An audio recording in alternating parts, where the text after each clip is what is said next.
Muy buen día a todos chicos, ¿cómo están? Muy bien, continuando con la clase de hemostasia, ¿sí? Vamos a entrar ahora por la parte de trombosis. Estuvimos viendo ayer la parte de hemostasia, ¿sí? Y le llamamos hemostasia primaria, ¿sí? A la adhesión de las plaquetas a la región endotelial que estaba lesionada. Reparen, tenemos acá una región del endotelio lesionada y esta adhesión va a darse por dos grandes factores que van a ser la glucoproteína 1B y el factor de von Willebrand. A esto yo le llamaba hemostasia primaria, se formaba el tapón hemostático. Posteriormente yo tenía que la trombina degradaba la fibrina en fibrinógeno, ¿sí? Y este fibrinógeno iba metiéndose entre las plaquetas, ¿sí? Para estimular la agregación plaquetaria, es decir, la unión de una plaqueta con la otra. Y a esto yo le voy a denominar hemostasia secundaria.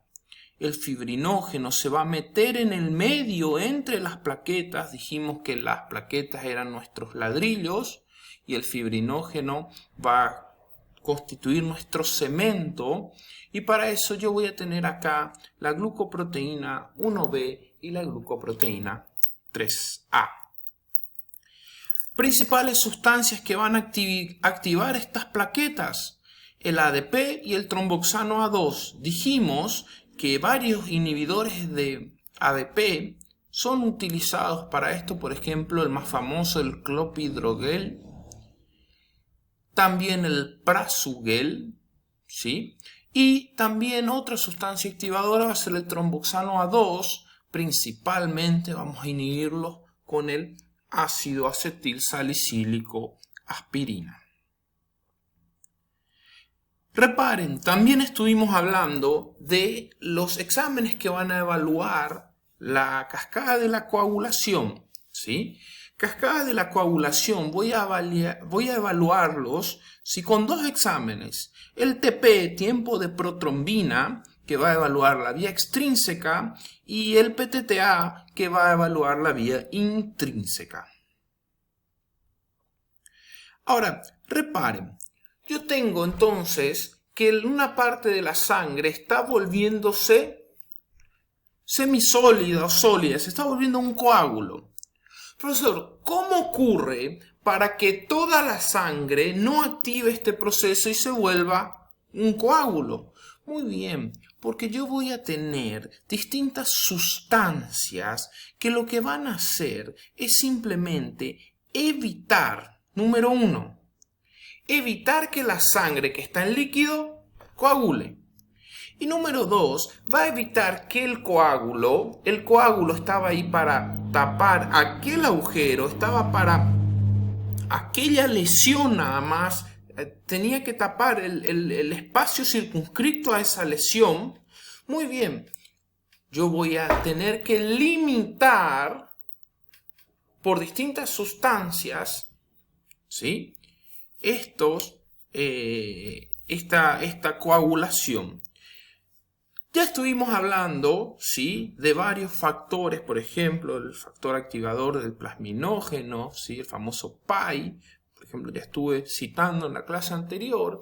Ahora, en la parte de la cascada de la coagulación principalmente, voy a tener a las antitrombinas, particularmente la antitrombina 3, y las proteínas C, también la proteína S, ¿sí?, también vitamina K dependientes, también, ¿sí?, van a evitar esta coagulación de la sangre en estado líquido. Reparen la imagen. Tengo entonces sangre en estado líquido y acá tengo una lesión. Perfecto. En este lugar se tiene que producir el tapón plaquetario, la hemostasia primaria, y posteriormente, con la cascada de la coagulación activándose, voy a tener acá el tapón secundario. ¿Qué necesito? necesito que esta región, este coágulo, se quede en este espacio. No venga avanzando arriba del tejido sano, ni venga avanzando hacia la luz, porque si avanza hacia la luz, yo voy a tener una disminución de la luz y el tejido distante, el tejido distal posterior a este coágulo va a quedar, ¿sí? Va a quedar isquemiado. Muy bien. Profesor, ¿esto es todo que vimos ayer? Claro, porque reparen, estamos hablando de un perfecto equilibrio entre factores que favorecen al trombo, al coágulo, protrombóticos, y factores que inhiben al coágulo, es decir, antitrombóticos. Cuando yo pierdo este equilibrio, acá sí yo voy a producir y va a producirse una trombosis. Es decir, ¿qué es lo que yo voy a decir cuando digo trombosis? Número 1, estoy diciendo que se formó un coágulo. Profesor, eso se formaba en la hemostasia normal. Perfecto. Se formaba en los vasos lesionados. Si el vaso está sano, si el vaso está intacto, se está formando un coágulo. Esto es una trombosis. Y la trombosis va a estar bien caracterizada por la triada de Virchow. Triada de Virchow que va a iniciar todo con una pequeña lesión endotelial. Triada de Virchow que va a continuarse con una éstasis sanguínea o un flujo turbulento. Y por último, un estado de hipercoagulabilidad sanguíneo. Reparen, triada de Virchow, lesión endotelial, flujo sanguíneo anómalo, puede ser éstasis, puede ser flujo turbulento y estados de hipercoagulabilidad. Reparen que la lesión endotelial necesita de un equilibrio entre propiedades protrombóticas y antitrombóticas. Si yo altero este equilibrio, yo voy a estar produciendo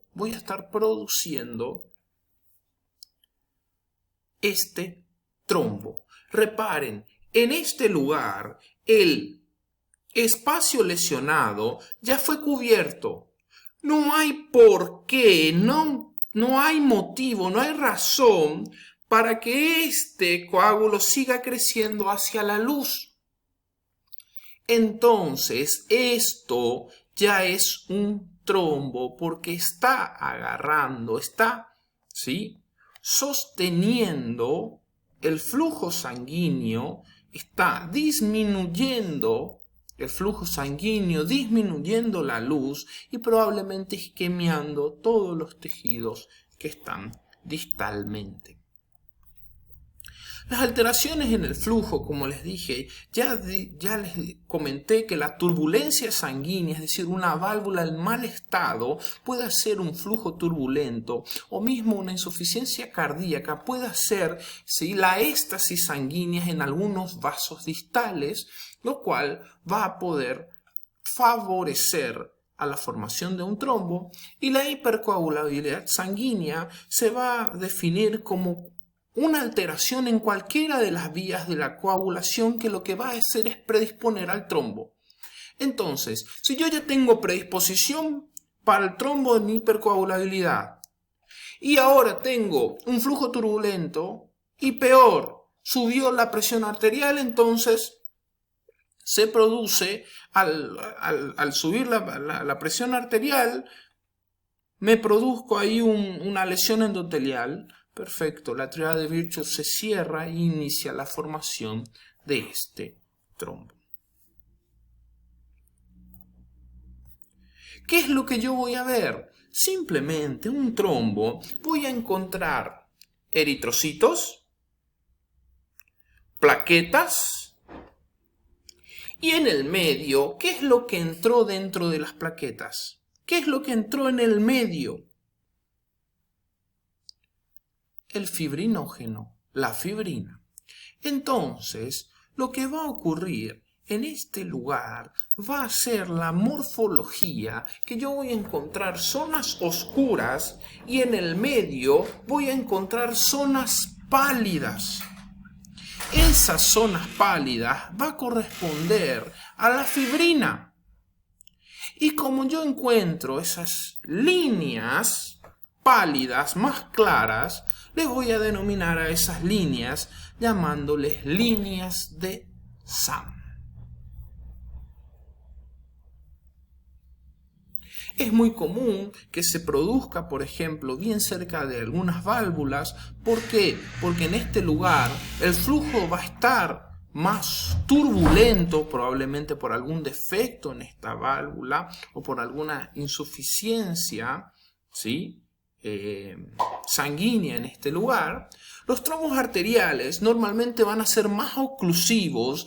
La clase de hipertensión, la clase de aterosclerosis, estuve hablando sobre esto, inclusive puse un GIF al final de cada una de las clases, contándoles que es muy común que la formación, ¿sí?, después de la hipertensión arterial y la formación de una placa de ateroma, es muy común que muestre su centro lipídico, y al mostrar su centro lipídico me va a producir un trombo en la arteria, un trombo oclusivo, que, reparen, va a ser con mayor frecuencia en la arteria coronaria. También puede ser en la cerebral y en la femoral, pero reparen, estamos hablando acá directamente de cómo se está produciendo, ¿sí?, fisiopatológicamente, cómo se está produciendo un infarto agudo de miocardio.